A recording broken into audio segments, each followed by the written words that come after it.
Dennis, and I got to get your last name right. I'm not even going to say it, bro. I want to make sure I'm saying your last name right. Dennis, how would you pronounce your last name? It's Aguirre. Aguirre. Yeah. What A is lot of that, people man? say Aguirre or Aguirre, but Aguirre is the way you Because pronounce it. is the R, are the double R's silence? No, you just roll them. Aguirre. Aguirre. Yeah, there you go. That's what's up, man. And that is what origin is that? It's a Spanish origin. But my background is from Uruguay, which is in Uruguay. yeah, Okay. down by Argentina and Brazil and Yeah, all no, that. I'm hip. I'm hip. My man Daniel Suarez, you know what I'm saying? Edison Yeah, there you Cavani. go. You know, I know what's popping. I know what's popping out there in Uruguay. Yeah, yeah. That's That's what's how up, we do man. it, bro. Ladies and gentlemen, Dennis Aguirre joining us here on NFC Now with his jiu-jitsu hat on. Dennis, thank you Hey, for joining us, brother. How you feeling, man? good man, good. Thanks for having me on. I just gotta say, Jenna Lee killed it with this promo video. Just gotta go ahead and get that out of the way. She killed it with that video. It was awesome. Yo, thank you for saying that, man. You know, look, you know how it is. When you're behind the camera, you don't get a lot of credit. A lot of people don't know what the hell is going on. They're just like, oh, Right. it's a great video. You know what I'm saying? Yeah. They hear my voice on it. Oh, like good video, Julian. I'm like, yo, I didn't do a damn thing. I may Right. ask a couple questions, but for you to take time in the beginning of your time to shine, man, to show Jenna Lee some love. I know she's in the other room appreciating that, man. So thank you, bro. Yeah, yeah, for sure, for sure. For sure, man. Yo, we had an amazing conversation this past week at NFC Jiu-Jitsu 12. And I feel like, yo, we've known each other for a while, Dennis, but like we haven't been able to like really connect on that level. Right. Before we get to the Jiu-Jitsu show, man, my first question to you is June 30th, 2018. June 30th, 2018. Your first kickboxing match. Oh yeah, that's right. That's right. I forgot about that, bro. I forgot about that. I was like 2018, yeah.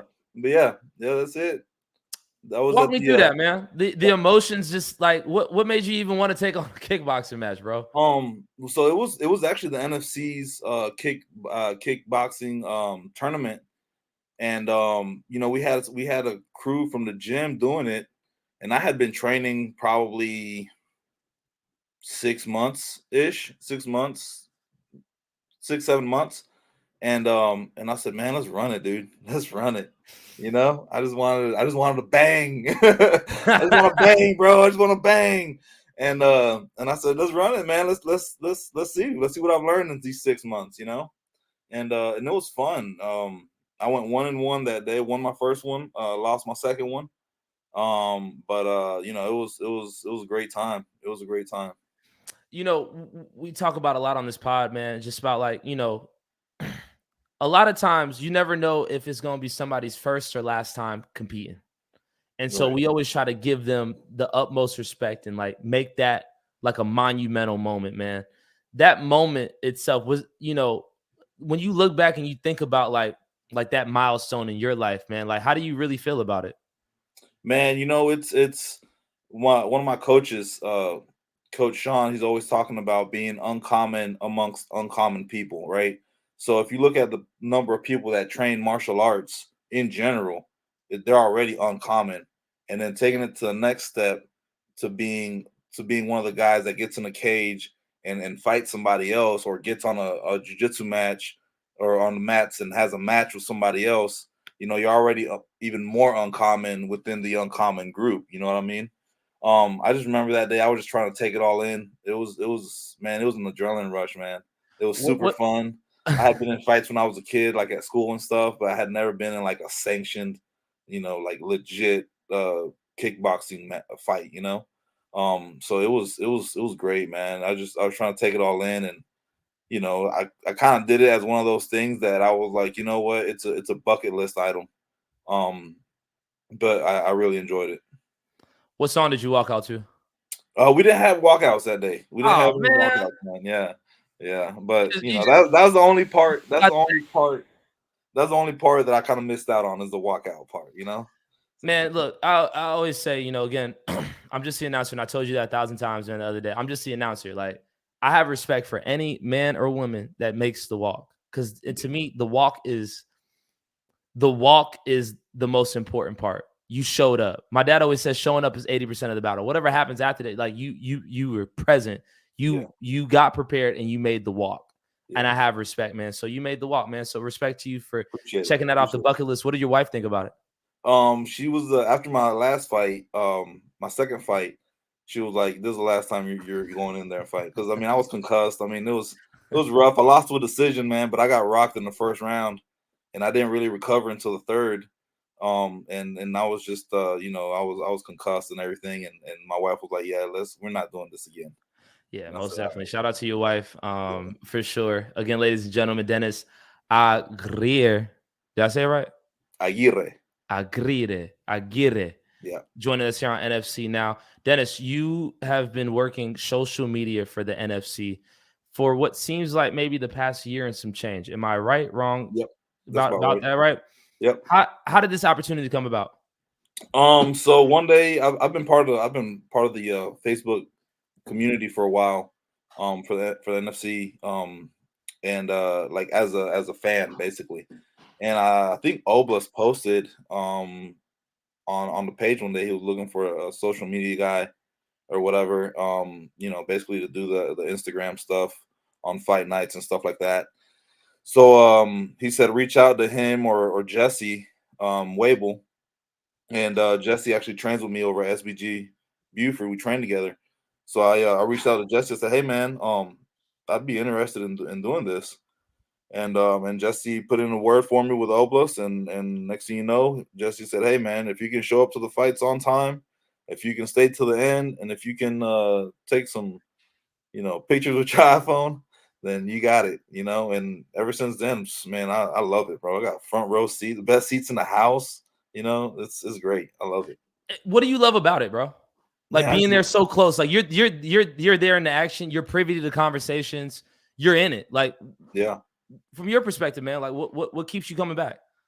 man, that same exact thing you just said, man. I love the fight game, man. I love mixed martial arts. I love MMA. I love jiu-jitsu. I love Muay Thai. And I just sitting there and even being able to hear what the corner is telling their guys.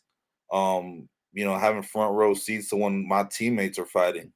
It's awesome, dude. I mean, the seats don't get any better than that, honestly.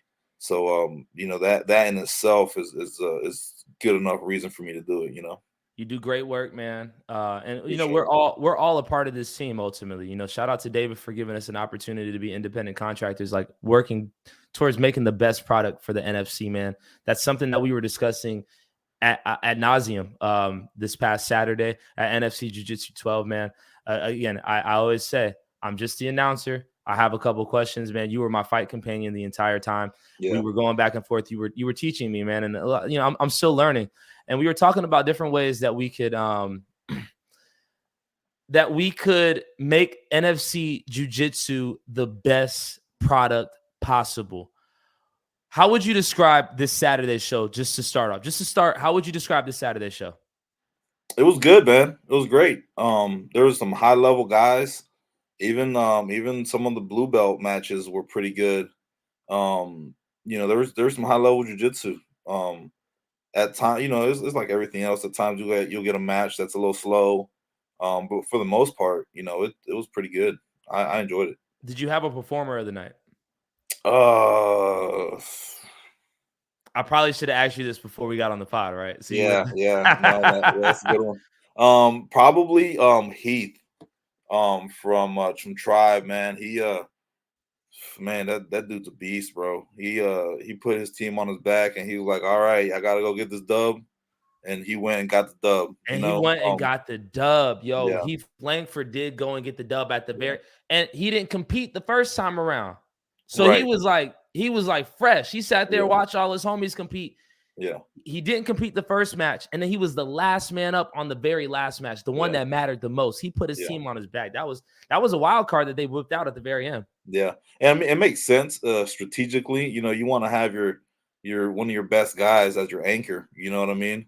Because even if they were down, like let's say if he was the last guy and the other team had two guys left, you're putting him in a position to go sub both of those guys. But in this case, he had some wiggle room. Actually, no, I'm sorry. In this case, it was one on one. It was the last guy on both teams. So he went out there and he just got it done, man. And he did a good job. Indeed, Um, he did a great job, and I think you just brought up a really good point about having wiggle room. Now we saw in some of those quartets, people were playing to the clock. They weren't playing for subs because they knew they had a little more wiggle room. right. How can what are your recommendations on how we can get more activity when it comes to some of these jiu-jitsu matches, whether that's a quartet or just the one-on-ones? So a quartet, um, one of the ways I think in a quartet, because the quartet is sub only, is probably having the refs enforce the stalling penalties a little bit more stricter. Even though the refs did a good job about it, they're not super lenient about it either. But and we didn't really see it that much this time around about people stalling out because they knew they were up on points. But or as far as up on like teammates left in the match. But if the ref started to kind of, because I think it's two stallings and you get DQ'd. So we didn't see that many stalling penalties awarded. Um, so that might be one way on one versus one matches. Uh I would say no points, just sub only. That kind of pushes the pace a little bit more. But What do you It's like Pretty Boy Sam said earlier. You'll have people that'll stall during the whole uh, no the sub only match just to go to the EBI overtime. So it really just depends, man. It's a balancing act, really. So with the one-on-ones, if it is sub only, are there stalling penalties enforced as well? There should be, yeah. I mean, But there's not. You're saying like in just regular rules, there's not. I believe there is. I believe it's the same thing. If you have two penal stalling penalties, you'll get DQ'd. But a lot of times you don't see that enforced too strictly because then the stalling penalties becomes up to the ref, right? And then we don't want to have another situation where the ref is DQing people because of stalling, and that can be arbitrary, and then we have another situation like Saturday. Yeah, and I kept asking that question, like, when it came to some of those ref decisions, I was like, was that discretionary or as you said, arbitrary? It was like, was that based on like how you felt, or was that like actual by the rules? But you're saying that obviously the ref is human too. They could influence a match more than the match needs to be influenced. Right. Okay, now if we do go to a sub only situation, how long do you think that match should be? Um, I mean, at a minimum, at a minimum, I would say 8 minutes, 6 to 8 minutes at a minimum. And it depends. If it's higher level guys like brown and black belts, maybe 10 minutes.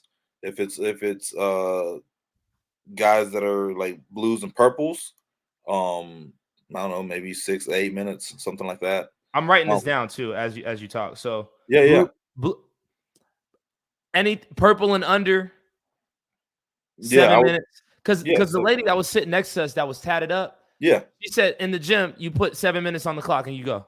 Yeah, yeah. So in our gym, well, it depends on what we're training for. If we're getting ready for any specific competition or anything, but a lot of times we'll do 5 minute rounds. Mm. Typically we'll do 5 minute rounds. That's kind of the standard.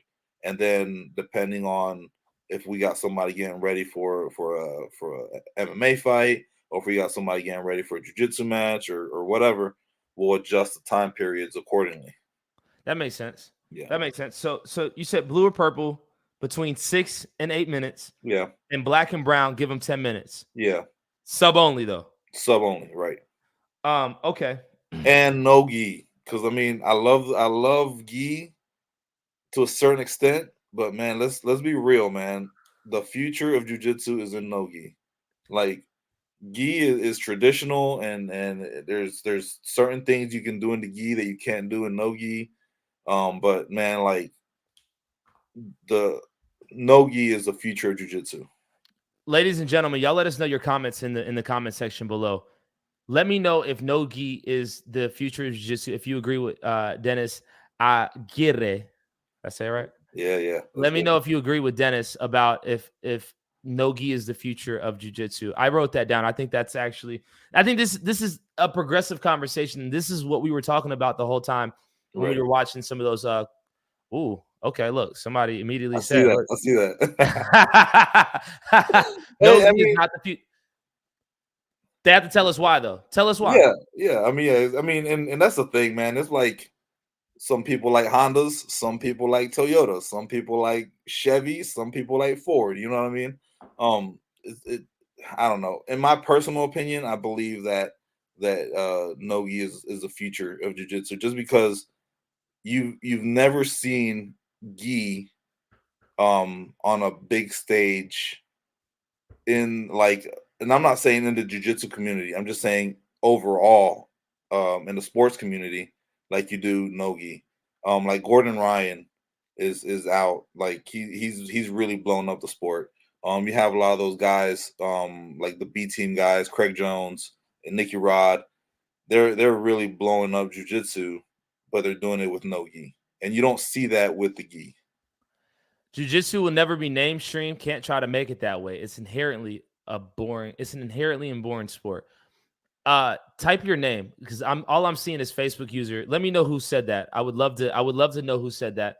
And I can't argue that. I'm not gonna sit here and try to argue that. If that's your sport and you're saying it's never gonna be mainstream, who am I? Right. Who am I to try to pull it to that way? You know. And also another thing, going off of that comment, I think golf is a boring sport, because big mouth waters. I think golf is a boring sport because I don't know how to play it. I don't know anything about it. I think NASCAR is a boring sport. Go fast, turn left. But I know there's techniques to it. I know there's more to it than just going fast and turning left. And the people that really enjoy the sport of golf or NASCAR or tennis or whatever, they understand what's going on. They really, they can really enjoy it. But for somebody like me that doesn't know what's going on, then it's like, oh, this is kind of boring. So I'm a diehard NASCAR fan. Big NASCAR. Big Are you really? NASCAR. Yeah. Oh yeah. Big. Like we went to the Daytona 500 2 weeks ago. Really? Yeah. Oh no, we're big bro. NASCAR fans. Like Yeah. when my daughter comes out, she has her Chase Elliott shirt on right now. Raise hell, praise Dale, baby. You know what I'm saying? You raise hell, praise Dale. You know the vibes. That's the thing is, one thing you're seeing in the NASCAR community is that they are making attempts to push to a different audience. Right. They're doing things like having races at the LA Coliseum where USC plays, having a Wiz Khalifa come out there and perform, because they're looking to get up with the times. Yeah, expand their target audience, basically. You know what I'm saying? Expand it a little bit. And I like, as somebody who, like, look, David said it last week. I don't look like the typical NASCAR fan, right? I would like more people to be more interested in NASCAR, but again, NASCAR has to do more things in order to promote to a different crowd. And all I'm, shout out to you, Dustin Big Mouth Waters. Dustin had a big mouth on this past Saturday too, so we got him DQ'd. It's all love. I got a big mouth too. I think it's important that we as a community, and I'm saying we, I might be an outsider on this, but at least attempt to find ways to make jiu-jitsu more palatable to those who aren't familiar with it, because it is a beautiful sport. It might be a quote unquote boring sport, as Dustin said, but it's a beautiful sport. And as I'm trying to understand it, I just want to get it to a point where, like, you don't have to be a rocket scientist to understand it. And sometimes there's certain positions, like the position that Dustin was in, that he was arguing, that it's difficult for somebody who doesn't truly understand what's going on to understand it. So again, ladies and gentlemen, Dennis, Aguirre. Yeah, I'm gonna get it right before it's all said. You'll get it right. You'll get it right. Joining us here on NFC Now, we talked about blue and purple belts having 7 minutes, black and brown having 10 minutes, sub only, no gi, the future of jiu-jitsu. Now, if you were in charge of the NFC, what other things would you like to see, just in particular to the jiu-jitsu shows? So, man, I was thinking about this all day today because I knew it was coming on the show. and I even talked to to Coach Sean, and I got his input on this too. And I came up with we actually both came up with a few ideas. Um, uh, Other than the no-gi sub only stuff, man, like one idea that I came up with is like, all right, so they did the quartets for the purple and blue belts, Yep. and they did almost like a tournament style. Yep. And I think Tribe BJJ is the one that ended up winning it. The So men's. they're the I would say the champs at the moment, right? And I was going to talk to Oblas about this too. Like making it so like other gyms now can like challenge Tribe BJJ, like, hey man, we want to challenge you for that spot. You know what I mean? Um, and almost make like a championship like belt for that, or like a trophy, like a Stanley Cup trophy that that team gets, and that every time there's a new team, they put their name on the trophy or whatever. You know what I mean? Dude, because man, let's be real, man. Competitors, they like money. Competitors like shiny things. You know what I mean? Say So that. if there's a strap that jiu-jitsu guys can get after, they're gonna get after it. If there's a trophy that a team can get after, they're gonna start building their squad. They're gonna be like, all right, we gotta challenge Tribe, we gotta challenge Alliance, we gotta challenge whoever. You know what I mean? And start kind of making it almost like Grand Prix style, and do the same thing with the tag team, matches. You got uh, you know, I don't know, homie and home B. You know what I mean? Yeah. Oh, yeah, two guys that are undefeated or whatever, and everybody's trying to get their squad up so they can challenge them for the strap or whatever. I don't know. It's just some thoughts that I had come up with throughout the day, and I had been talking to Sean, my coach, and he came up with some ideas too, and I think that would be a good start. You know what? I think to that point, I think that is an incredible idea, and I think that would again draw interest. And just even when it comes to Jenna Lee, right? Let's just say Tribe BJJ, they got the belt right now, right? Mhm. On the next promo, it's for the next NFC Jiu-Jitsu show. Tribe BJJ, you go to their gym, they got the belt up there. Yeah, we the quartet champs. And then when we go to the other gym, it's like, oh nah, we coming for that belt. Yeah, And now it's like something that like, every time you go into a gym, you see pictures of people holding the belt. You see the belt up there. Yeah, we need is it a jiu-jitsu belt? Is it just like actually like a belt, and it has like the NFC like quartet belt? You know what I'm saying? Yeah. Or it Or could it's just like, be like a trophy or something. You know what I mean? I don't know. Just something that like bragging rights almost. Because let's be real, man. Like the people that come out to the jujitsu events, the NFC jujitsu events, they're the most, I'd say 90% of the people there are there to support somebody. You know most what I mean? definitely. And Most then definitely. if you have the more gyms you have represented in an event, the more people you're going to get out there, I and especially if, like, if Tribe is, now that they're the blue purple belt quartet champs, if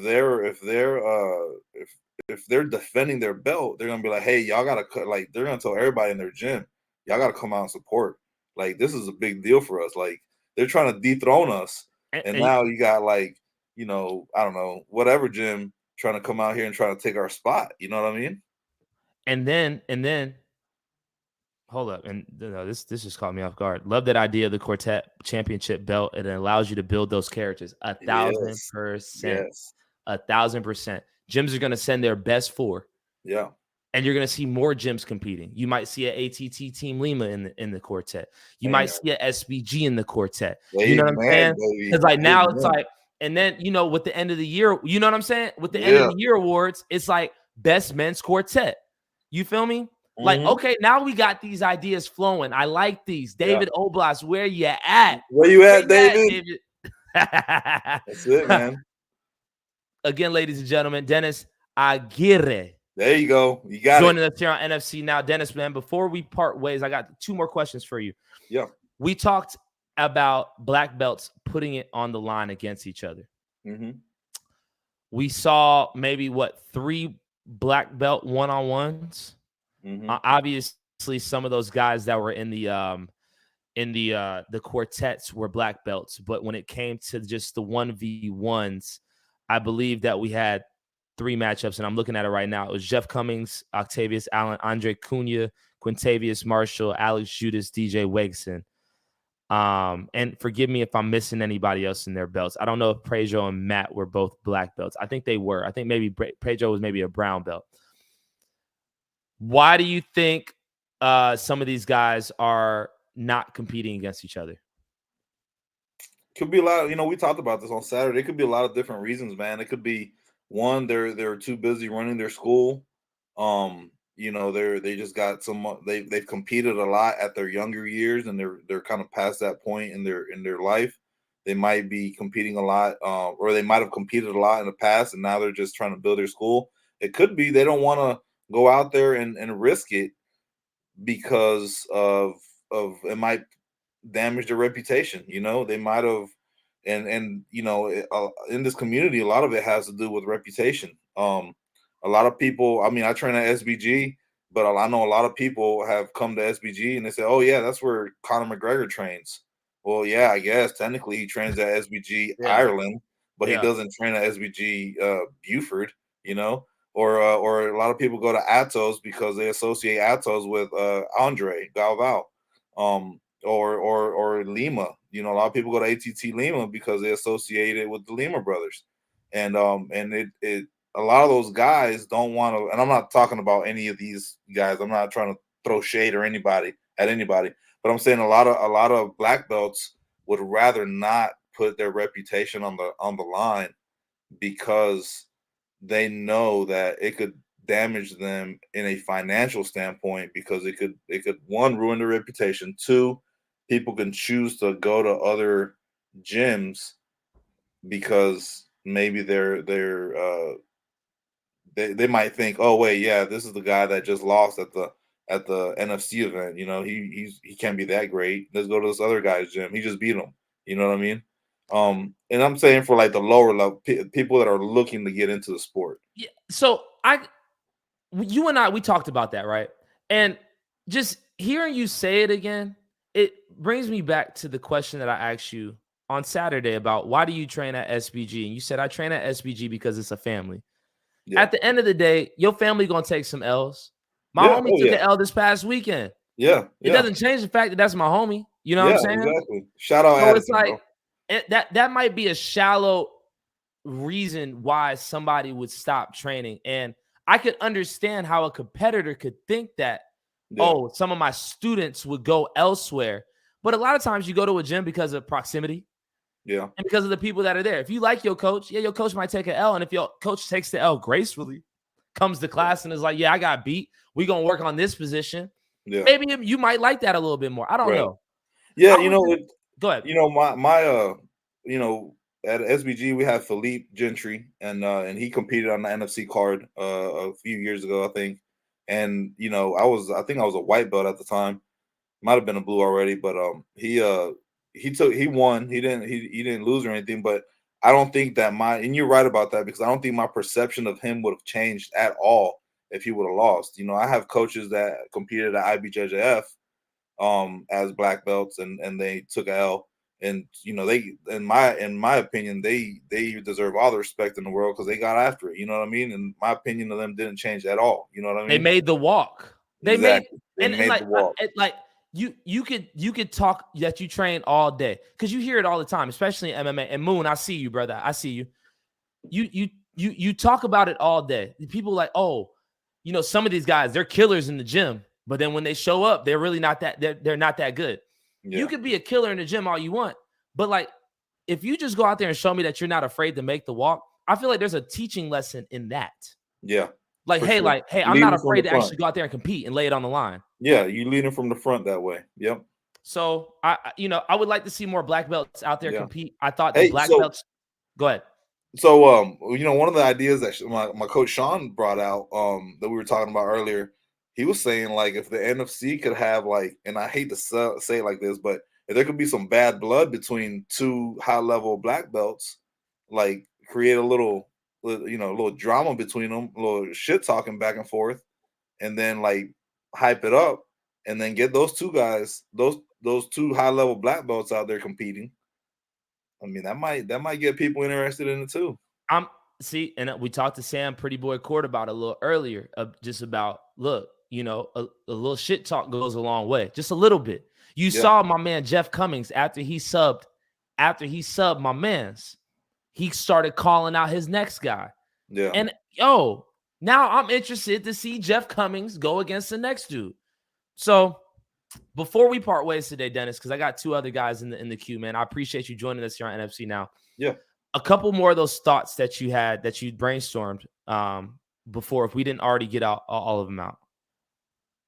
I think that was pretty much it, man. Yeah, I mean, I think that's pretty much it. And we just need more characters, and like we talked about in the jiu-jitsu community, more of the I don't know, loudmouths, Waters, you know what I mean? The Pretty Boy Sams, you know what I mean? More of those personalities, like, I don't know, like the first personality that comes to mind in the MMA community in the NFC is like Louis Brewington. You know what I mean?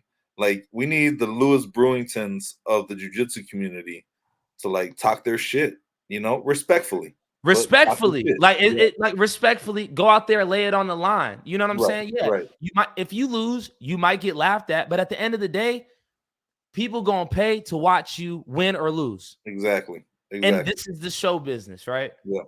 Before we part ways, Dennis, Aguirre. Aguirre. I want your final thoughts. What do you want to leave me and the entire NFC community? Man, I don't know, man. Let's make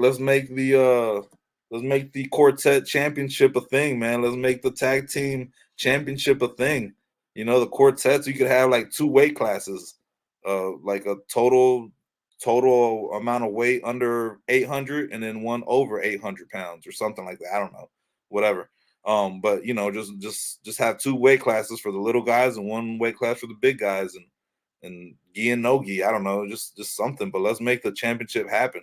Let's make the championship happen. And you said the guys, but shout out to the girls too, because they got after it as well. Yeah, I'm sorry. The ladies got after it. Ladies get after it too, man. And I'm, it's a male dominated sport, man. But yeah, when I say guys, I mean guys and girls. Yes, absolutely. Because girls be getting after it. Dennis Aguirre. Close enough, brother. Damn it, man. It's all love. Thank you for joining us. Look forward to talking with you next time, man. And ladies and gentlemen, y'all make sure you show Dennis love, because just know he the one that's posting you after you get your dub here in the NFC. Much love, brother.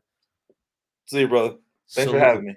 Indeed. Ladies and gentlemen, again, this is NFC. Hold up, let me make sure we good. We good. There you go. I'm back. Oh, word. Back like you never left. My bad, brother. Hold up. Let me get you up out of here. All right. Most of the